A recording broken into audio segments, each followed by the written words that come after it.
"You're too dramatic for a classy event like this," my mom said, her voice dripping with that familiar condescension I'd grown up hearing. She was standing in my kitchen, arms crossed, looking at me like I was some kind of embarrassment she needed to manage. "Cousin Stephanie's wedding is going to be elegant and sophisticated. We can't have you causing a scene." I set down my coffee cup slowly, processing what she'd just said. My entire family had been invited to Stephanie's destination wedding in Napa Valley. Every single person. Except me. My name is Jennifer. I'm 27 years old, and I work as a social media manager for a boutique marketing firm here in Portland, Oregon. I've always been the black sheep of my family, the one who spoke up when things weren't fair, the one who called out hypocrisy when I saw it. Apparently that made me dramatic. "I wish them the best," I said calmly, surprising even myself with how steady my voice sounded. Inside, though, I was reeling. This wasn't just about missing a wedding. This was about being deliberately excluded from a major family event because my own mother thought I was too much trouble to bring along. Mom shifted uncomfortably, clearly expecting more of a reaction. "It's nothing personal, Jennifer.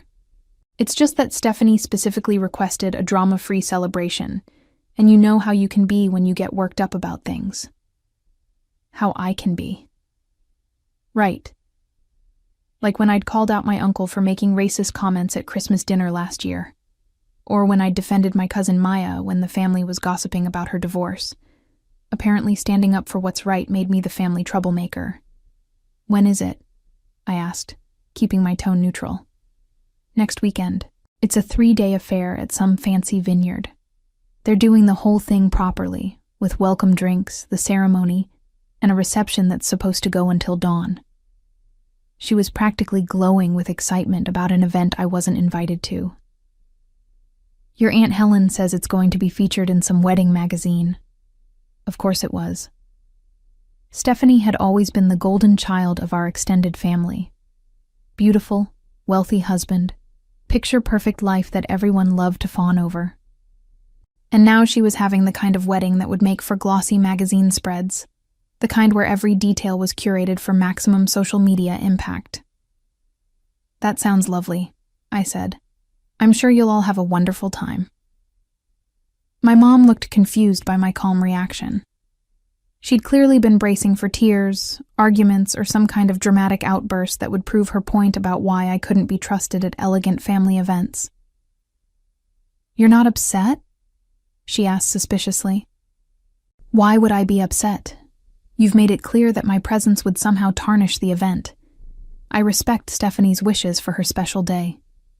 I picked up my phone and started scrolling through my calendar, as if I was already making plans for that weekend. The truth was, I was devastated. But I'd learned a long time ago that showing my real emotions to my family only gave them ammunition to use against me later. They wanted to see me as the dramatic, unstable one, so they could justify treating me like I was less than. My mom lingered for a few more minutes, clearly hoping I'd give her the reaction she was expecting. When I didn't, she made some excuse about needing to get to the airport to help with wedding preparations and left. As soon as she was gone, I sank onto my couch and let the weight of what had just happened hit me. My own family had decided I wasn't worthy of being included in one of the most important celebrations in recent memory. They'd had meetings, made decisions, sent out invitations, booked flights and hotel rooms, all while deliberately excluding me.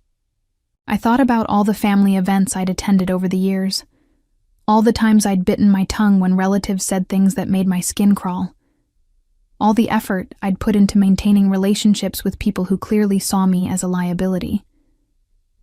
But as I sat there, something else started bubbling up alongside the hurt, a spark of something that felt almost dangerous. They thought I was dramatic. They thought I would cause a scene at their precious, perfect wedding. I pulled up Instagram and started scrolling through Stephanie's feed.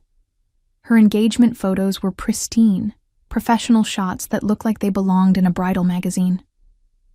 Her wedding hashtag was already trending among our extended family and their friends. Everything was perfectly curated, perfectly planned, perfectly designed to showcase their perfect life. My phone buzzed with a text from my best friend Chloe. "Want to grab drinks tonight? I have news." I smiled for the first time since my mom had dropped her bombshell. Chloe always had the best timing. She was a wedding photographer, one of the most sought-after ones on the West Coast, and she'd been working nonstop for the past few months. "Definitely," I texted back. "I have some news too." That evening, I met Chloe at our usual spot, a cozy wine bar in the Pearl District. She was practically bouncing with excitement when I arrived. "You're never going to believe what happened," she said, before I could even sit down. "I just booked the most incredible last-minute wedding, like dream venue, unlimited budget, and the couple specifically wants something that will go viral. They saw my work and hired me on the spot." "That's amazing," I said, genuinely happy for her despite my own situation. "When is it?" "Next weekend. I know it's short notice, but they had a cancellation, and they're willing to pay triple my usual rate to make it happen." She paused, studying my face. "Wait, why do you look like someone kicked your puppy?" I told her everything. About the family exclusion, about being labeled too dramatic, about missing Stephanie's perfect magazine-worthy wedding, because my own mother thought I was an embarrassment. Chloe's expression grew darker with every word. "Are you kidding me? They uninvited you from a family wedding because you have opinions and a backbone?" "I was never invited in the first place," I corrected. "They just made sure I knew I wasn't welcome." "This is unbelievable. You're the most loyal person I know. You've put up with their garbage for years, and this is how they repay you?" Chloe shook her head in disgust. "You know what? Forget them. Come with me to this wedding next weekend. It's going to be absolutely stunning." The idea of crashing someone else's wedding to avoid thinking about my family's rejection seemed both appealing and slightly pathetic, but Chloe wasn't taking no for an answer. "I'm serious," she said, leaning forward with that determined look she got when she was plotting something. "The couple specifically said they want their photographer's creative vision to shine through. They're all about authentic moments and artistic shots. Having you there as my assistant would actually be perfect." "I don't know anything about wedding photography," I protested. "You don't need to. You know about social media, you have an eye for what makes content shareable, and honestly, I could use someone to help me capture behind-the-scenes content. This couple wants full coverage, including social media content that they can use for their own platforms." The more she talked, the more intrigued I became. I'd been working in social media long enough to know what made content go viral, and wedding content was particularly powerful when done right. There was something appealing about throwing myself into someone else's celebration instead of wallowing in my family's betrayal. "Where is this wedding happening?" I asked. "Multnomah Falls. They've rented out the entire lodge, and they're doing the ceremony right by the waterfall. It's going to be absolutely magical." Chloe's eyes were sparkling with excitement. "The bride is some kind of influencer, and the groom owns a tech company. They met through mutual friends and got engaged after only 6 months, but they said they didn't want to wait to start their lives together." There was something so refreshing about that story. A couple who knew what they wanted and went after it, instead of spending years playing games and trying to impress other people. It was the complete opposite of my family's approach to everything, where appearances mattered more than authenticity. "What time is the wedding?" I asked. "Saturday afternoon, starting at 2 p.m. The whole thing is designed to take advantage of the golden hour lighting for photos. Then they're having the reception at the lodge with dancing until midnight. Saturday afternoon. The exact same time as Stephanie's ceremony in Napa Valley. While my family was sipping champagne and pretending I didn't exist, I could be capturing someone else's joy and creating content that might actually make a difference. You know what? Yes, I'll do it." The decision felt right as soon as I said it. "I'll be your assistant." Chloe practically squealed with delight. "This is going to be amazing. I'll text the couple tonight and let them know I'm bringing additional support for social media content. They're going to love it." We spent the rest of the evening planning the logistics. Chloe filled me in on her shooting style, the timeline for the day, and what kind of behind-the-scenes content might work well. She also mentioned that the bride had specifically requested that all the content be shareable immediately, since they were hoping to use their wedding as a launching pad for some kind of joint business venture. By the time we parted ways, I felt energized in a way I hadn't in weeks. Instead of spending the weekend feeling sorry for myself, I was going to be part of something creative and meaningful, something that had nothing to do with my family's drama or their opinions about who I was supposed to be. The next few days passed in a blur of preparation. I researched the venue, studied trending wedding hashtags, and put together a social media strategy that could help the couple maximize their reach. I also found myself thinking less and less about Stephanie's wedding and more about the creative possibilities ahead. On Thursday evening, my phone rang. It was my Aunt Helen, Stephanie's mother. "Jennifer, honey, I heard about the wedding situation," she said, her voice dripping with fake sympathy. "I want you to know that it wasn't personal. Stephanie just wants everything to be perfect, and you know how sensitive you can be about family things." Sensitive. Right. Another word for dramatic, just dressed up to sound nicer. "I understand completely," I said. "I hope she has a beautiful day." "You're being so mature about this. I have to say I'm proud of how you're handling it." Aunt Helen sounded genuinely surprised. "Maybe this will be a good learning experience for you, about how to be more flexible when it comes to family expectations." I bit back the response that immediately came to mind. Instead, I said, "I'm actually working that weekend anyway, so it all worked out for the best." "Working?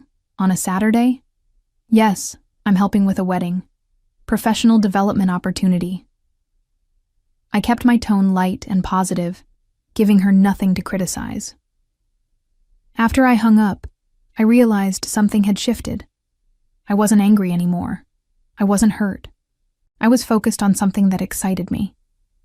Something that had nothing to do with proving myself to people who'd already decided I wasn't worth including. On Friday morning, Chloe and I met at her studio to go over equipment and final details.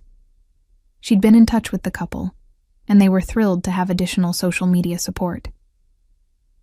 They specifically said they want their wedding to inspire other people, Chloe told me as we packed her camera gear. They're not trying to show off or prove anything. They just want to share their happiness. The contrast with my family's approach couldn't have been starker. Stephanie's wedding was all about appearance and status, about creating the perfect image for magazine spreads and social media envy. This couple wanted to share genuine joy. "Did you see the weather forecast?" Chloe asked. "It's supposed to be absolutely perfect.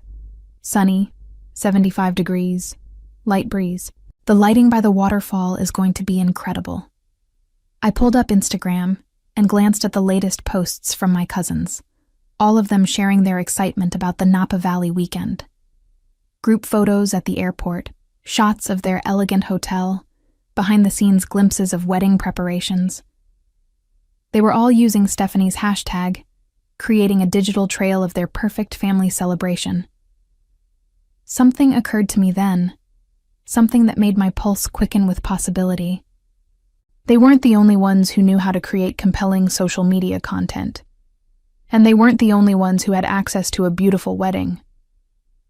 I screenshot several of their posts, studying the angles, the lighting, the captions they were using.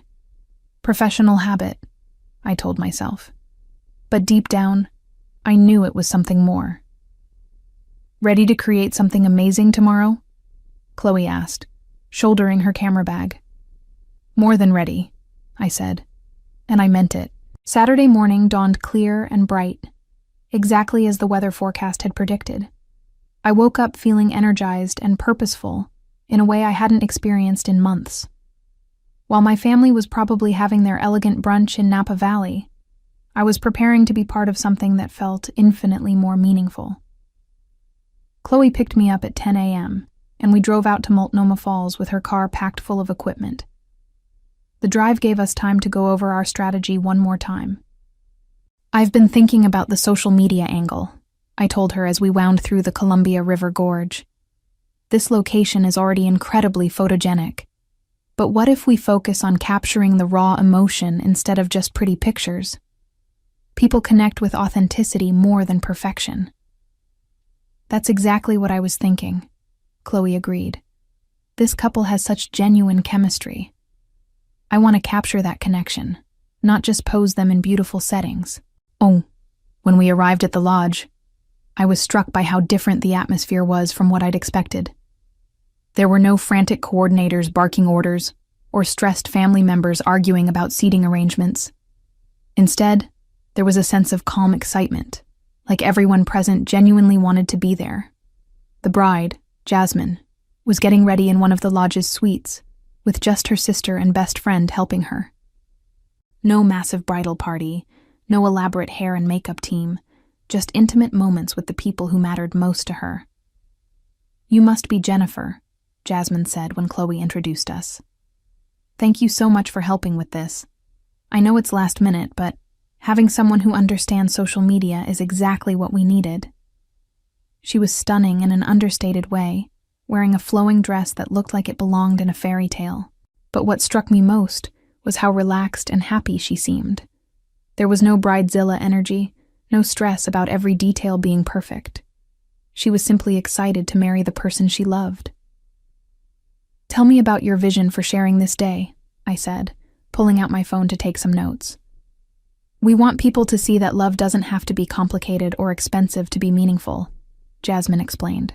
"We planned this whole wedding in 6 weeks because we realized we were spending more time talking about getting married than actually being engaged. We want to show other couples that it's okay to prioritize your relationship over other people's expectations." The irony wasn't lost on me. Here was a couple who'd chosen authenticity over appearances, while my own family had excluded me for being too real for their perfect image. I spent the morning capturing behind-the-scenes moments as Jasmine and her small bridal party got ready. The natural light streaming through the lodge windows was perfect, and every shot felt genuine and unforced. I found myself thinking about composition and storytelling in ways I hadn't since college, when I'd briefly considered studying photography before switching to marketing. Meanwhile, Chloe was working with the groom, Oliver, and his friends as they prepared for the ceremony. From what I could see through the windows, they were having just as much fun, laughing and sharing stories, instead of stressing about whether everything looked perfect. At 1:30 p.m., we made our way down to the ceremony site by the waterfall. I'd seen Multnomah Falls dozens of times, but I'd never seen it transformed into a wedding venue. The natural beauty of the cascading water and lush greenery created a backdrop that no amount of money could buy. As guests began to arrive, I noticed how diverse and genuinely happy the crowd was. These weren't people who were there out of obligation or social expectation. They were friends and family members who clearly adored the couple and were excited to celebrate with them. I started taking candid shots of the guests, capturing their reactions as they saw the stunning ceremony setup. The natural beauty of the location combined with the intimate size of the gathering created an atmosphere that felt magical and authentic. At exactly 2 p.m., the ceremony began. Oliver stood at the altar with tears in his eyes as Jasmine walked down the aisle, not to traditional wedding march music, but to an acoustic version of the song they'd danced to on their first date. There was something so personal and meaningful about that choice. As I captured the ceremony through my camera lens, I couldn't help but think about what was happening at the exact same moment, 300 miles south. Stephanie was probably walking down her own aisle, surrounded by elaborate floral arrangements and 100 guests dressed in their finest clothes. The contrast couldn't have been starker. But what struck me most was the emotion. Jasmine and Oliver couldn't stop looking at each other, couldn't stop smiling, could barely get through their vows without tearing up. Their joy was so genuine and infectious that I found myself getting emotional behind the camera. After they kissed and were pronounced married, the guests erupted in cheers that echoed off the waterfall walls. It was pure celebration, uncomplicated by pretense or performance. I captured every moment, from the flower petals thrown in celebration to the spontaneous group hug that enveloped the newlyweds. During the cocktail hour, I started editing and posting some of the photos I'd taken. I crafted captions that highlighted the authentic emotion and natural beauty of the day, using hashtags that would reach people interested in intimate weddings and genuine love stories. The response was immediate and overwhelming. Within an hour, the posts were getting hundreds of likes and comments from people who were moved by the authenticity of what they were seeing. Complete strangers were sharing the photos and talking about how refreshing it was to see a wedding focused on love instead of spectacle. "This is exactly what we hoped for," Oliver told me during the reception. "We want people to see that you don't need to spend a fortune or stress yourself out to have a meaningful wedding. You just need to focus on what really matters." As the evening wore on, the social media momentum continued to build. The photos were being shared across platforms, with people commenting about how beautiful and authentic the celebration looked. Several wedding blogs had already reached out asking about featuring the wedding. I found myself completely absorbed in the creative process, in capturing and sharing something that felt genuinely meaningful. For the first time in weeks, I wasn't thinking about my family's rejection or my own hurt feelings. I was focused on something bigger than myself, something that was bringing joy to thousands of people I'd never met. As the reception moved into full swing, with dancing under string lights and laughter echoing off the lodge walls, I realized something important had shifted. I wasn't angry about being excluded from Stephanie's wedding anymore. I was grateful. Because if I'd been in Napa Valley, sitting through another family event where I had to watch my words and tone down my personality, I never would have experienced this. I never would have been part of something so genuine and joyful. My phone buzzed with notifications as the posts continued to gain traction. But more importantly, it buzzed with a text from my mom. "Saw your posts. Looks beautiful. Call me tomorrow." I smiled and put the phone away. Tomorrow could wait. Tonight was about celebrating love and authenticity, and I wasn't going to let family drama intrude on that. Sunday morning brought a revelation that changed everything. I woke up to my phone buzzing incessantly with notifications, and when I checked the metrics on the wedding posts, I couldn't believe what I was seeing. The content from Jasmine and Oliver's wedding had exploded overnight. What had started as a few hundred likes had turned into something viral. The main ceremony video I'd posted had over 50,000 views, and the engagement was climbing exponentially. Comments were pouring in from around the world, with people sharing their own stories about choosing authenticity over expectation in their relationships. But it wasn't just the numbers that caught my attention. It was the tone of the comments. People weren't just liking pretty pictures. They were genuinely moved by the story. Couples were tagging each other, saying things like, "This is what I want our wedding to be like," and "Look how happy they are without all the stress and expense." I screenshot the analytics and sent them to Chloe, who called me immediately. "Jennifer, this is insane," she said, her voice still heavy with sleep. "I've never had wedding content perform like this. My business inquiries have tripled overnight." "It's because it was real," I said, scrolling through more comments. People are hungry for authenticity. They're tired of weddings that look like magazine spreads but feel empty. As I was talking to Chloe, another call came in. It was Jasmine. "I have to call you back," I told Chloe, switching lines. "Jennifer, I don't know what you did, but our wedding is everywhere," Jasmine said, laughing with disbelief. "Oliver and I just woke up to messages from people all over the world. Wedding planners want to feature our story, and we've gotten inquiries about the business we're launching. This is beyond anything we imagined."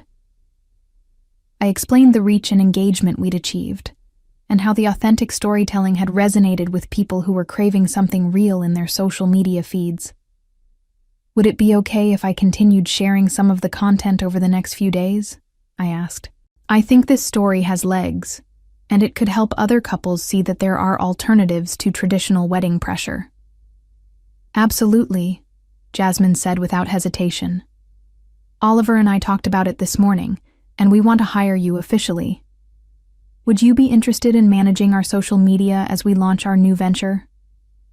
The offer was tempting, but I already had a full-time job. Still, the success of the wedding content had sparked something in me that I hadn't felt in years. A sense of purpose, of creating something that mattered to people. After I hung up with Jasmine, I spent some time crafting follow-up posts that would keep the momentum going. I shared behind-the-scenes moments, details about the vendors who'd made the day special, and quotes from Jasmine and Oliver about their philosophy on love and marriage. Each post performed better than the last. By noon, the wedding hashtag I'd created was trending locally, and several major wedding accounts had shared our content to their millions of followers. That's when my phone started ringing with calls from my family. The first was from my cousin Maya, who'd been at Stephanie's wedding. "Jennifer, what is this wedding you're posting about?" she asked, her voice tight with something I couldn't identify. "It's all over my feed.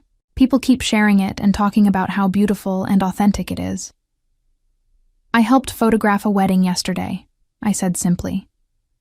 The couple was wonderful, and the story resonated with people. "Yesterday? But that was when Stephanie's wedding was happening. Where did you even find another wedding to go to?" There was an accusation in her voice that I didn't appreciate, as if I'd somehow manufactured this opportunity just to compete with Stephanie's big day.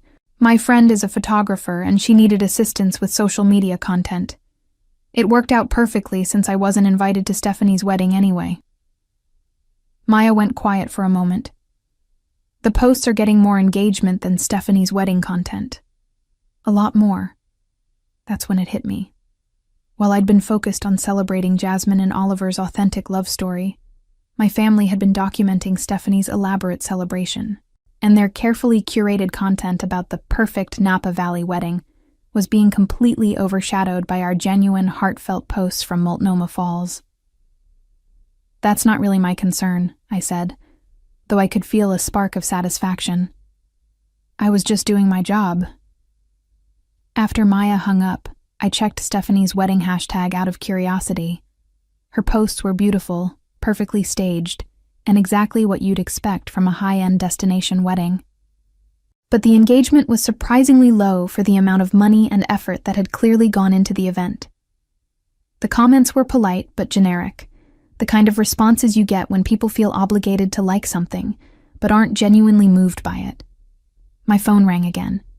This time it was my mother. "Jennifer, I need to understand what's happening," she said, skipping any pleasantries. "Your cousin's wedding posts are being overshadowed by some other wedding that happened the same day. People are commenting on Stephanie's photos, asking why her wedding wasn't as authentic as this other one they keep seeing." I could hear the frustration in her voice, the confusion about how the family's carefully planned perfect event was being upstaged by something they hadn't even known was happening. "I was working," I said, using the same calm tone I'd maintained all week. "I helped document a beautiful wedding, and people connected with the story. But people are making comparisons, Jennifer. They're saying that this other wedding looked more meaningful than Stephanie's. Some of the comments are actually criticism of how much money was spent on flowers and decorations, when this other couple had something so simple and beautiful." The irony was perfect. My family had excluded me because they thought I would cause drama at their elegant event. Instead, by simply doing good work and sharing an authentic story, I'd inadvertently created a situation where their expensive, curated celebration looked shallow by comparison. "I'm sorry people are making comparisons," I said, though I wasn't sorry at all. "That wasn't my intention." "Well, what was your intention? Because from where I'm sitting, it looks like you deliberately tried to upstage Stephanie's wedding." There it was, the accusation I'd been waiting for. Even when I wasn't present, even when I'd been nothing but supportive, I was still somehow the problem. "My intention was to do my job well," I said, letting a little steel creep into my voice. "I helped document a couple's special day, and I shared their story in a way that resonated with people. The fact that it happened to coincide with Stephanie's wedding is just timing. Jennifer, you need to understand how this looks. People are talking about how much more beautiful and meaningful this other wedding was. It's embarrassing for Stephanie." "Maybe the problem isn't that I shared something beautiful," I said, my patience finally starting to fray. Maybe the problem is that you're all so focused on appearances and status that you've forgotten what actually matters to people.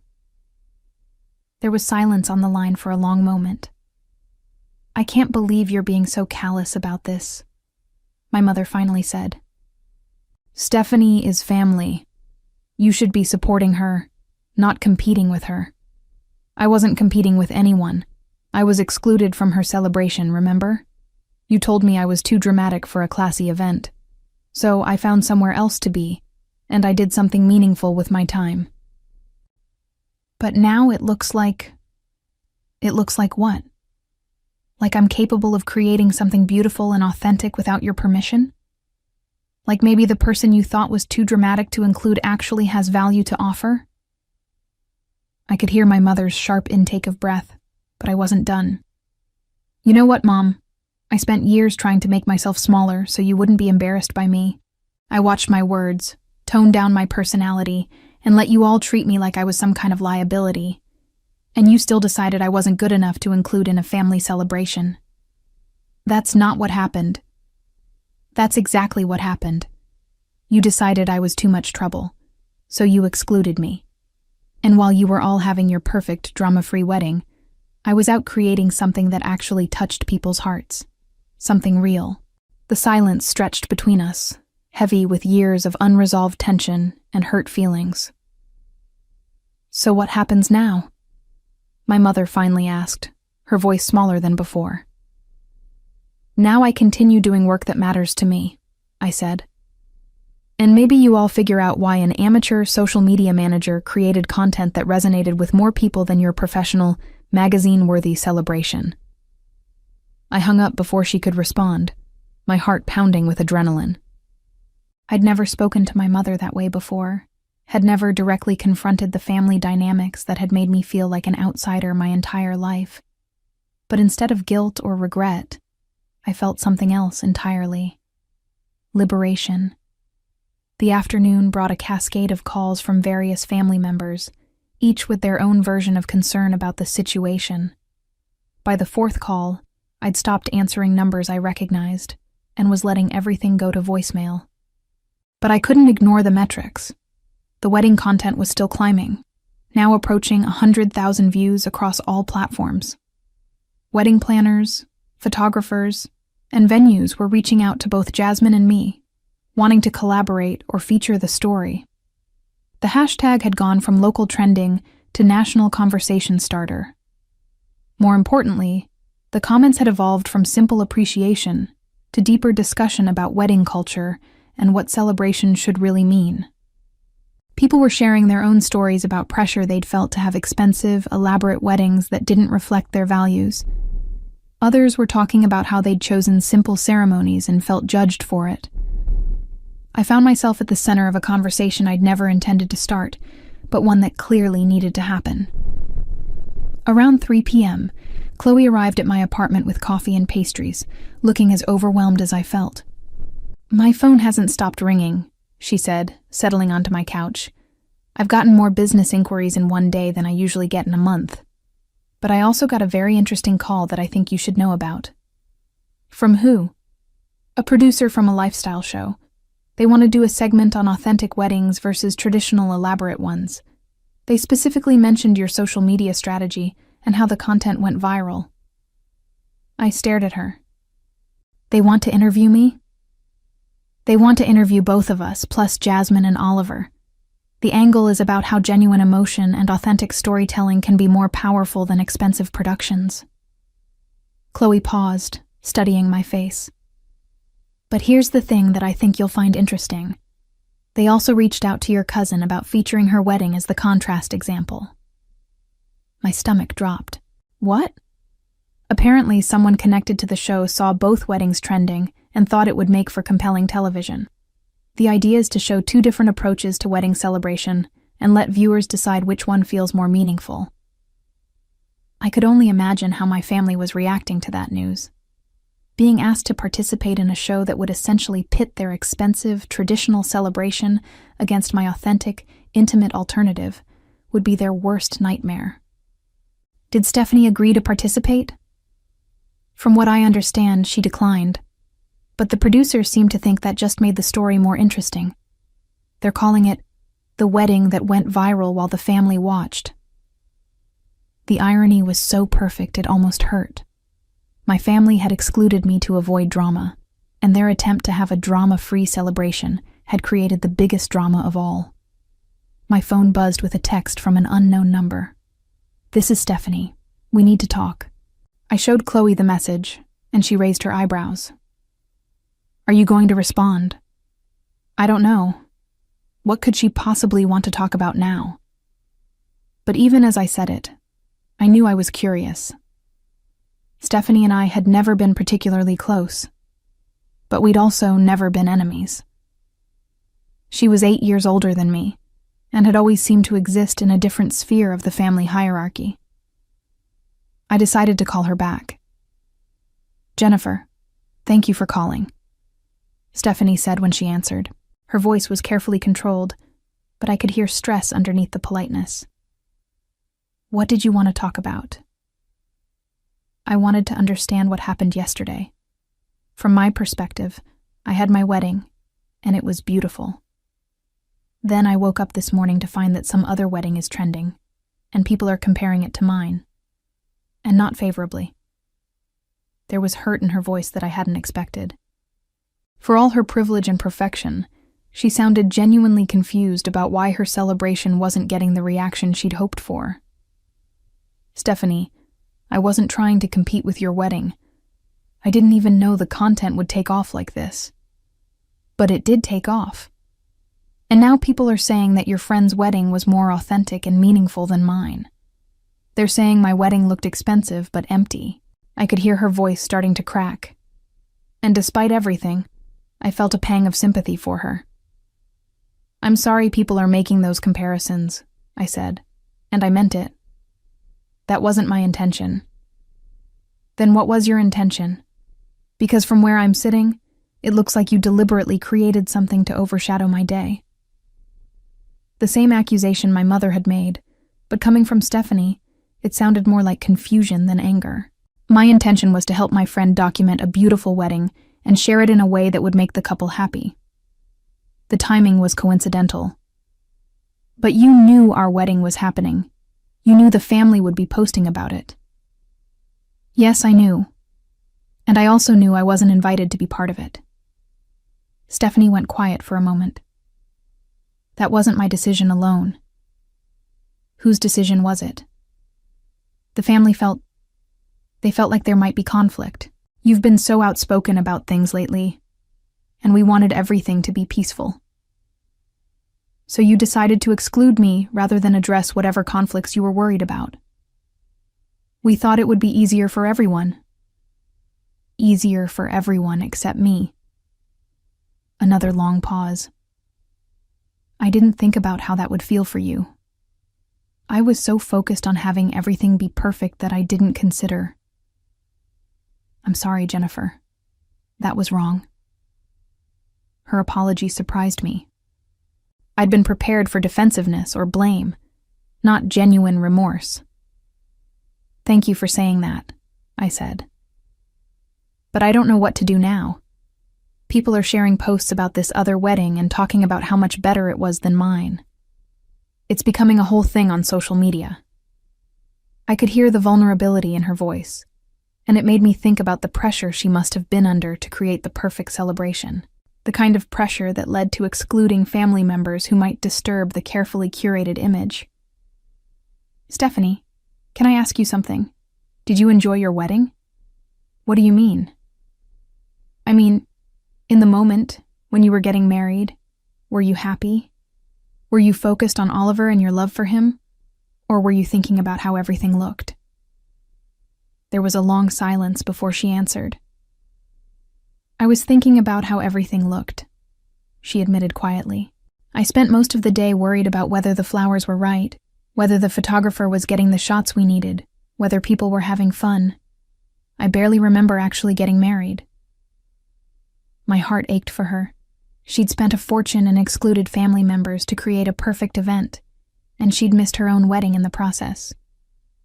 "That's the difference," I said gently. Jasmine and Oliver were completely present for their ceremony. They were so focused on each other that everything else faded into the background. That's what people are responding to in the content. Not the location or the flowers or the budget, the genuine emotion. So what do I do now? It was such a vulnerable question, and it made me realize something important. This wasn't about competition between weddings. This was about two completely different approaches to celebrating love and the unexpected consequences of those choices. You could start by thinking about what actually matters to you, I said. Not what looks good on social media or what impresses other people. What makes you genuinely happy. And the social media situation? The internet moves fast. This will be old news in a week. But the relationships you damaged by excluding family members? Those take longer to heal. By Monday morning, the wedding content had reached numbers that felt surreal. Over 200,000 views across platforms, with shares and comments still climbing. Wedding industry publications were reaching out for interviews, and several major lifestyle brands wanted to discuss collaboration opportunities. But more importantly, I'd woken up to a voicemail from my boss at the marketing firm. "Jennifer, it's Patricia. I've been watching your personal social media over the weekend, and I'm impressed. Can you come in early today? I'd like to discuss some opportunities." I arrived at the office an hour before my usual start time to find Patricia waiting with coffee and a stack of printouts showing the analytics from the weekend. "Explain to me how you created content that outperformed accounts with millions of followers," she said, without preamble. I walked her through the strategy, the focus on authentic emotion over staged perfection, and the way we'd crafted captions that invited people into the story, rather than just showing them pretty pictures. "You've proven something I've been trying to tell clients for months," Patricia said, leaning back in her chair. "Authentic content will always outperform polished but empty content. People can sense when something is real." "It helped that the couple was genuinely happy and present," I said. "It's hard to fake that kind of emotion. But you knew how to capture it and package it in a way that resonated. That's the skill that makes the difference." She pulled out a contract from her desk drawer. "I want to offer you a promotion. Creative director for our social media division, with a focus on authentic storytelling for brand clients."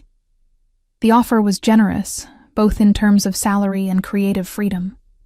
It would mean leading a team, developing strategies for major clients, and having the resources to create campaigns that actually mattered to people. "There's one condition," Patricia continued. "I want you to do a case study presentation about this weekend's success. I have 3 major clients who could benefit from this approach, and they're willing to pay premium rates for authentic content strategy." I accepted on the spot. For the first time in my career, I felt like my natural instincts and values were being recognized as assets rather than problems.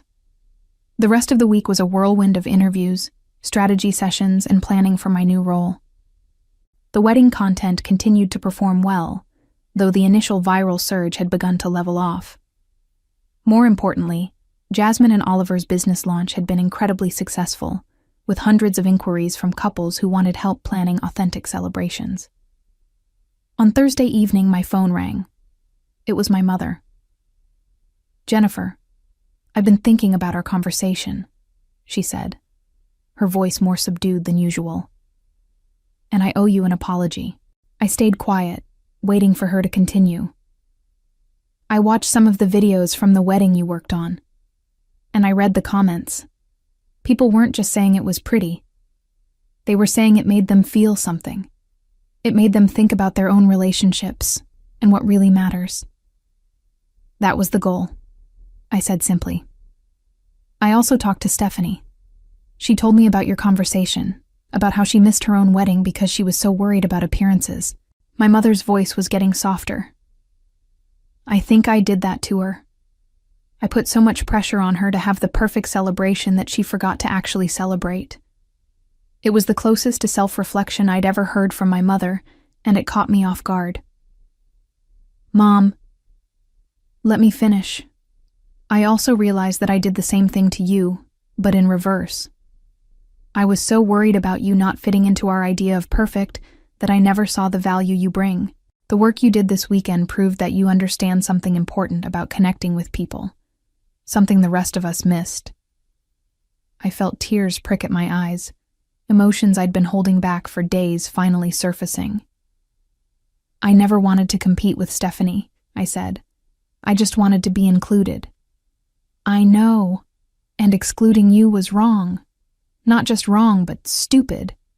You could have helped make her wedding more meaningful instead of just more expensive. We talked for another hour, really talked in a way we hadn't in years. She told me about the pressure she'd felt to have the perfect family, and how that had led her to try to control everyone's behavior instead of celebrating what made each of us unique. I told her about years of feeling like I had to minimize myself to be acceptable, and how exhausting that had been. "So what happens now?" she asked, echoing Stephanie's question from earlier in the week. "Now I do work that excites me, and hopefully, we figure out how to be a family that supports each other instead of trying to manage each other." "I'd like that," she said quietly. The following weekend, I got an unexpected call from Stephanie. "Jennifer, I have a proposition for you," she said, sounding more energetic than I'd heard her since the wedding controversy began. "What kind of proposition?" "Daniel and I have been talking, and we want to do something different. We want to have a second ceremony, a small one, just focused on us and what actually matters, and we want you to help us share that story." I was stunned. "You want to have another wedding?" "Not exactly another wedding. More like a recommitment ceremony, but done right this time. Just our immediate families, somewhere meaningful to us, focused on the actual commitment instead of the performance." "And you want me to document it?" "We want you to help us create something authentic, something that shows people it's never too late to refocus on what really matters." The project turned out to be one of the most rewarding of my career. Stephanie and Daniel's recommitment ceremony was held in the backyard where they'd had their first date, with 20 guests who truly mattered to them. The content we created together told a story about learning from mistakes, about choosing substance over style, and about the courage to start over when you realize you've lost your way. It performed even better than the original wedding content, but more importantly, it started a conversation about the pressure people feel to have perfect celebrations and the freedom that comes from choosing authenticity instead. 6 months later, I was leading a team of 5 social media strategists, working with clients who wanted to build genuine connections with their audiences instead of just impressive follower counts. The promotion had led to opportunities I never could have imagined, including speaking at conferences about authentic content creation and the power of real storytelling. But the most meaningful outcome was the change in my family relationships. We still didn't always agree, and we still had different approaches to life. But there was a new respect for what each person brought to the table.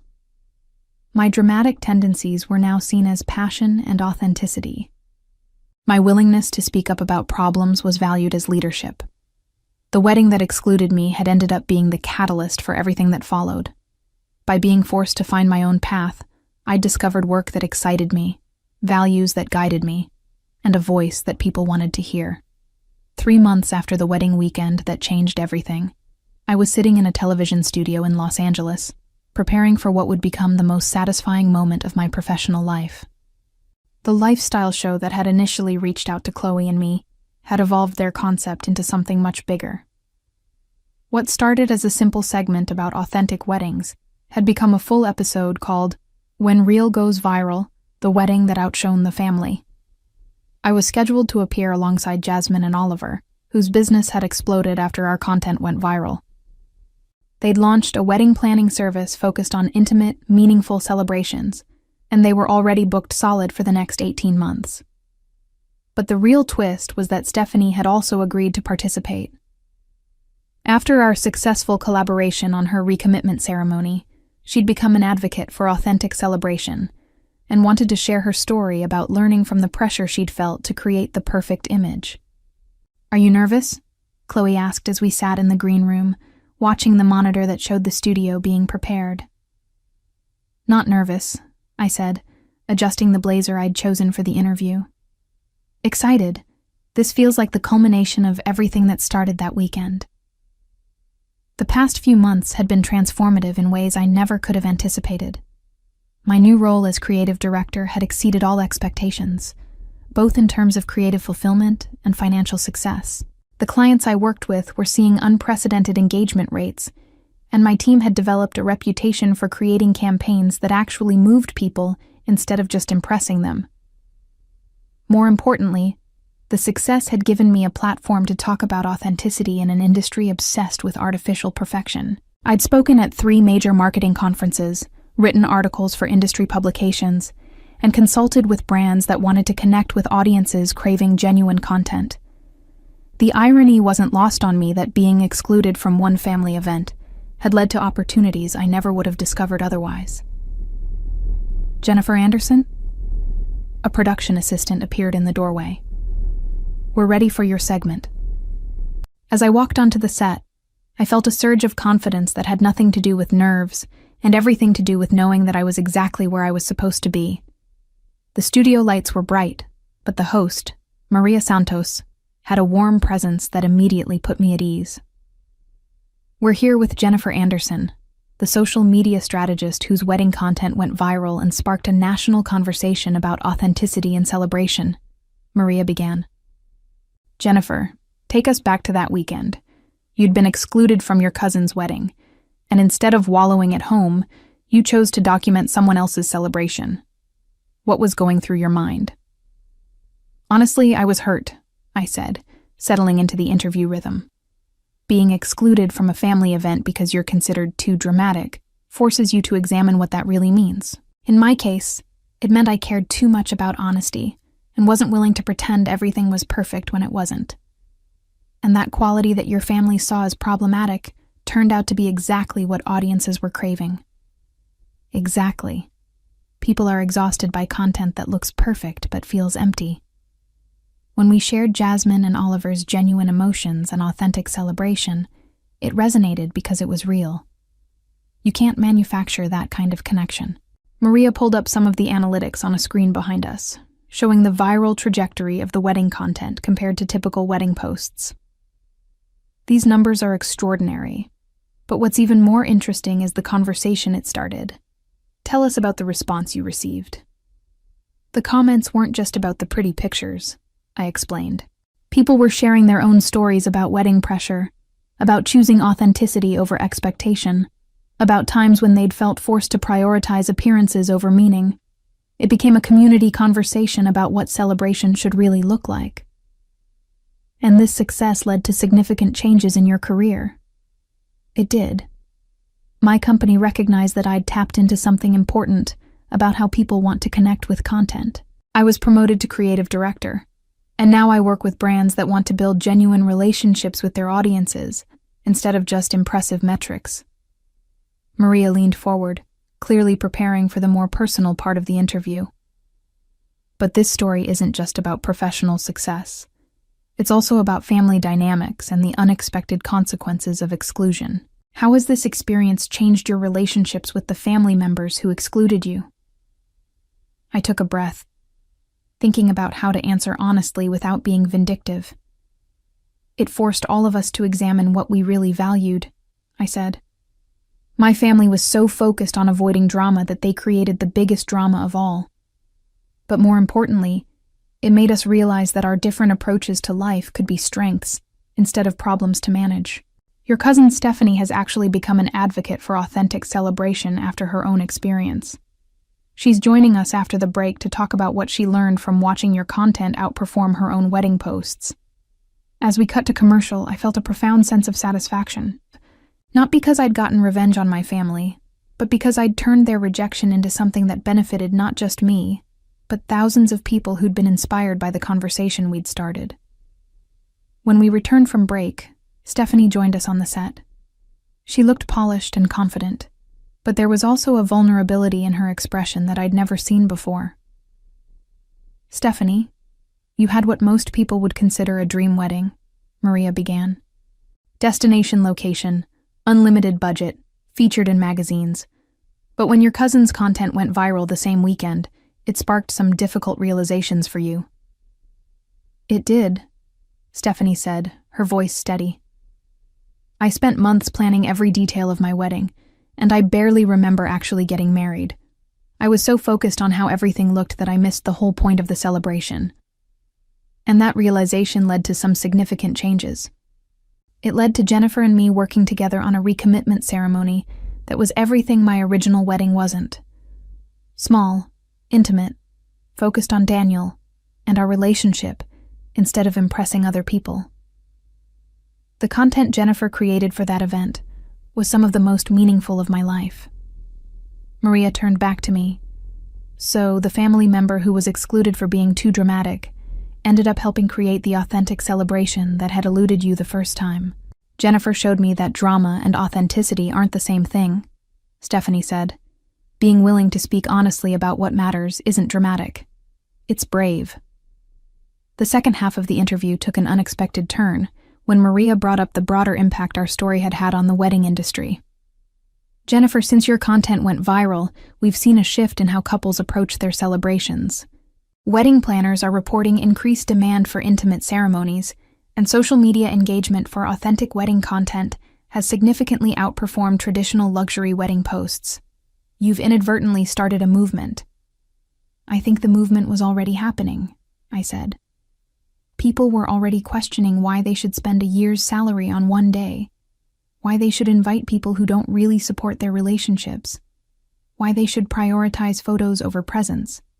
Our content just gave them permission to admit what they were already feeling. Stephanie, as someone who initially chose the traditional route, what would you tell couples who are feeling pressured to have elaborate celebrations? I'd tell them that the most expensive wedding I've ever attended was also the most forgettable, Stephanie said, including my own. The recommitment ceremony Jennifer helped me plan cost less than the flowers at my original wedding, but it was infinitely more meaningful because it was actually about Daniel and me.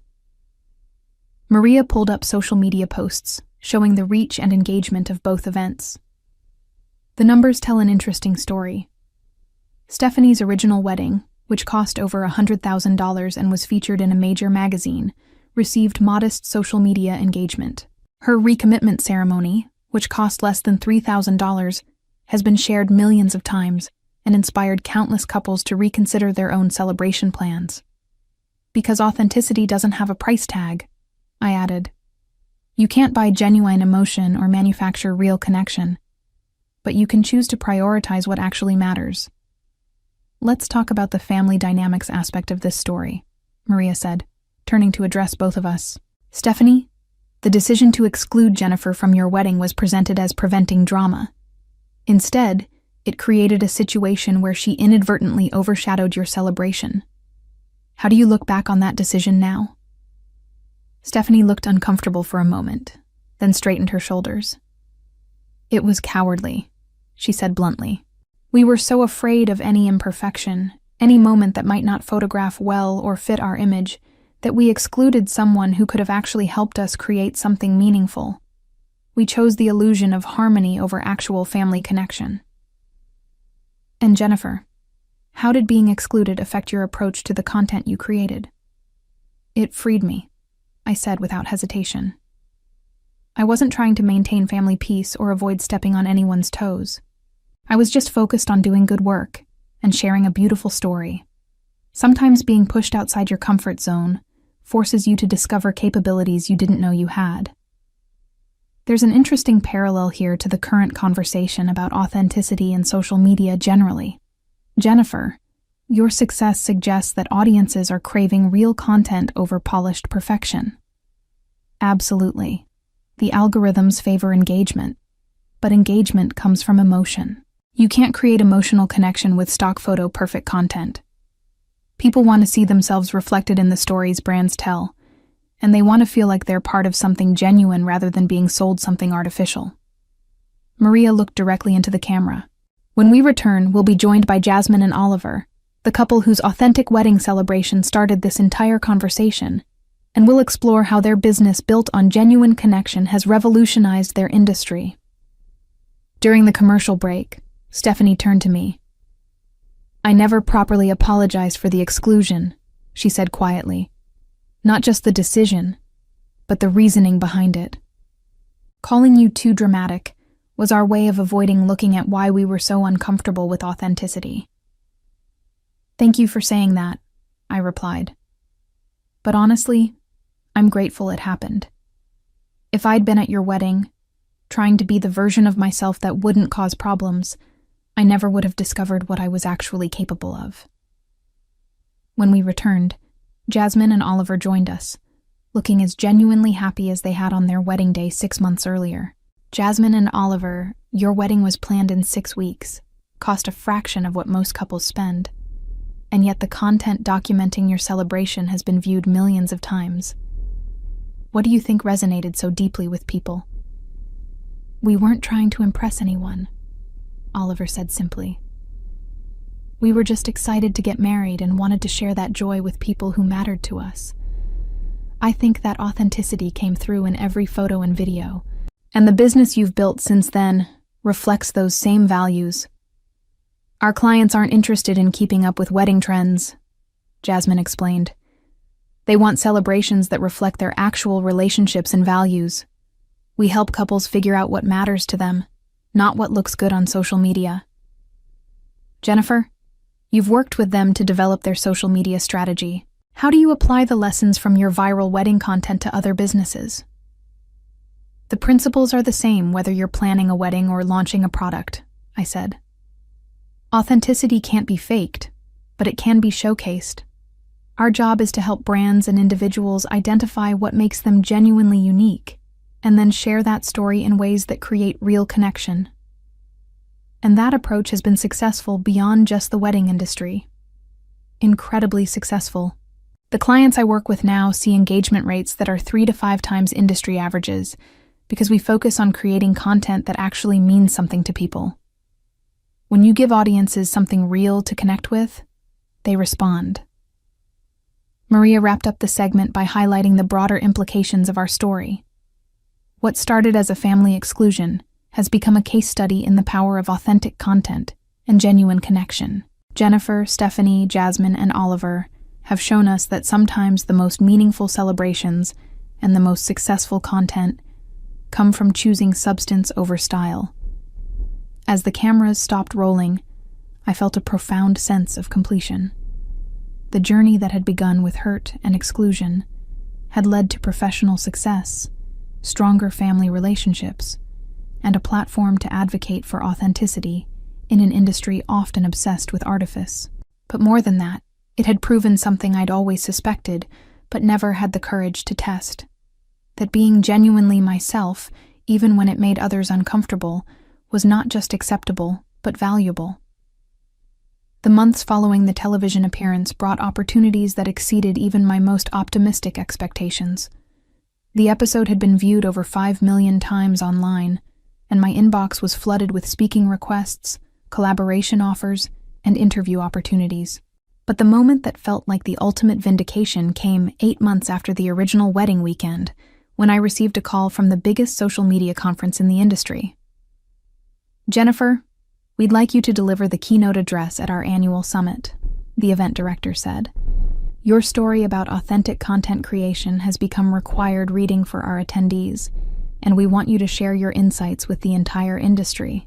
The keynote opportunity was the kind of career milestone that most people spend decades working toward. The conference drew thousands of marketing professionals, brand executives, and content creators from around the world. It was the platform I'd dreamed of having to share the message about authenticity and genuine connection. As I worked on my presentation, I reflected on the journey that had brought me to this point. The family that had excluded me for being too dramatic was now watching me address industry leaders about the value of authentic storytelling. The qualities they'd seen as problematic had become the foundation of my professional success.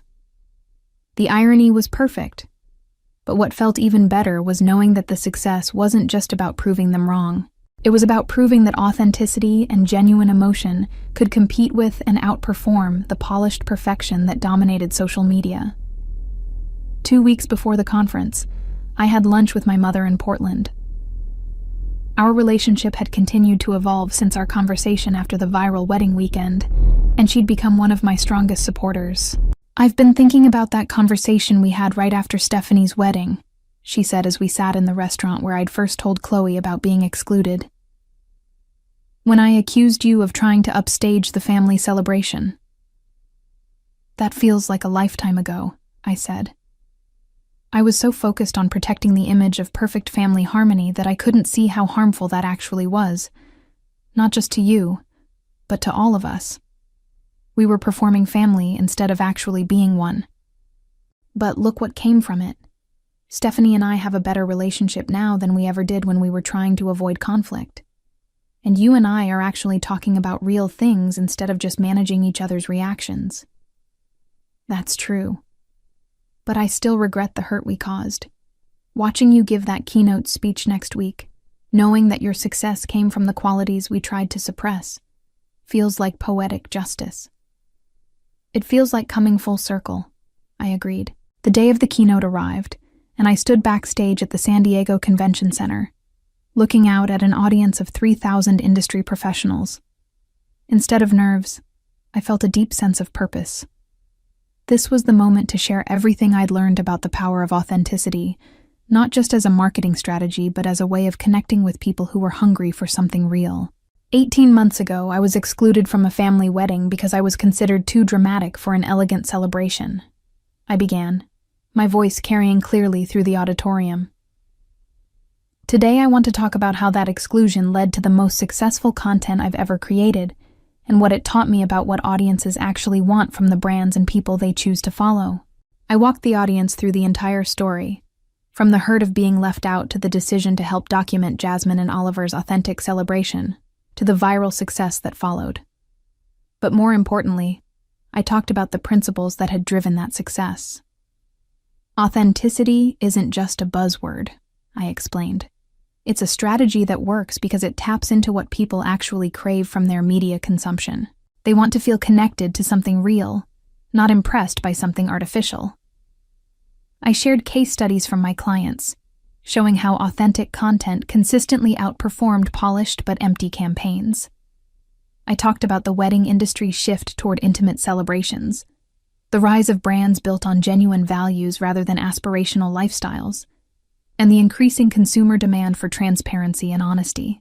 The family that excluded me thought I was too dramatic because I cared too much about honesty over harmony, I continued.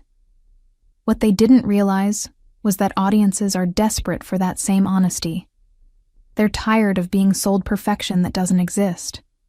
They want to see real emotion, genuine connection, and authentic experiences they can relate to. The response was immediate and overwhelming. The audience was engaged in a way I'd rarely seen at industry conferences, asking thoughtful questions about implementation strategies, measurement techniques, and the courage required to choose authenticity over artificial polish. During the Q&A session, a young woman stood up and said, "Your story about being excluded resonates with me because I've always felt pressure to tone down my personality to fit into corporate environments. How do you maintain authenticity while still being professional?" "The key is understanding that authenticity and professionalism aren't opposites," I replied. "You can be genuine while still being appropriate for your environment. The goal isn't to share every personal detail or eliminate all boundaries. It's to bring your real values, genuine enthusiasm, and honest perspective to your work." Another audience member asked about measuring the success of authentic content beyond traditional metrics. "Engagement quality matters more than engagement quantity," I explained. 1,000 comments from people who are genuinely moved by your content will always be more valuable than 10,000 generic likes. Look for responses that indicate real connection. People sharing personal stories, asking meaningful questions, or taking action based on your content. As the session concluded, I felt a profound sense of satisfaction that had nothing to do with career advancement and everything to do with purpose.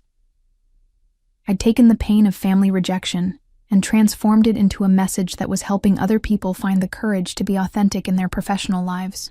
The standing ovation that followed felt like validation, not just of my professional expertise, but of the choice to turn exclusion into empowerment, hurt into helping others, and rejection into a platform for positive change.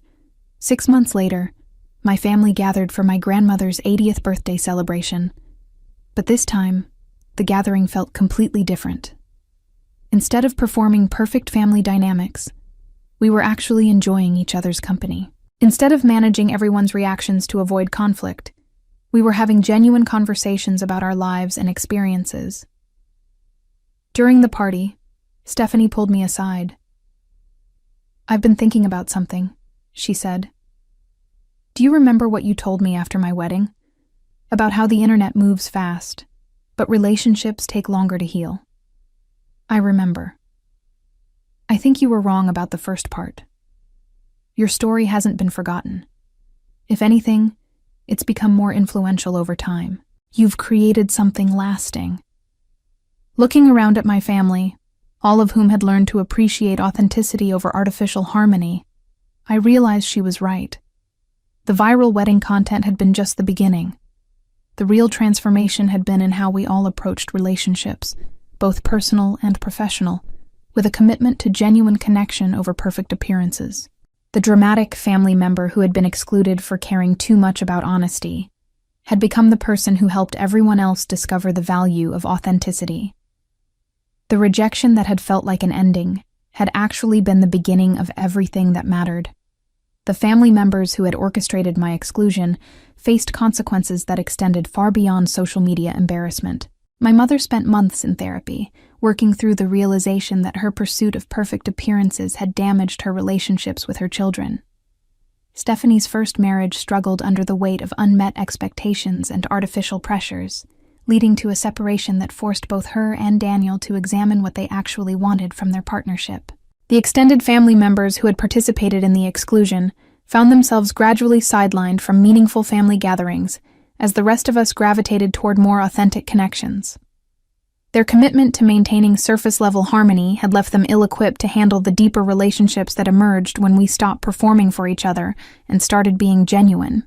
As I sit in my home office today, looking at the wall of awards and speaking opportunities that grew from that painful weekend of exclusion, I'm struck by how perfectly everything worked out. The family that thought I was too dramatic to include in their celebration gave me exactly what I needed: the freedom to discover what I was truly capable of when I stopped trying to make myself smaller to fit their expectations. Sometimes the greatest gift people can give you is their rejection, because it forces you to build something better than what they were offering in the first place.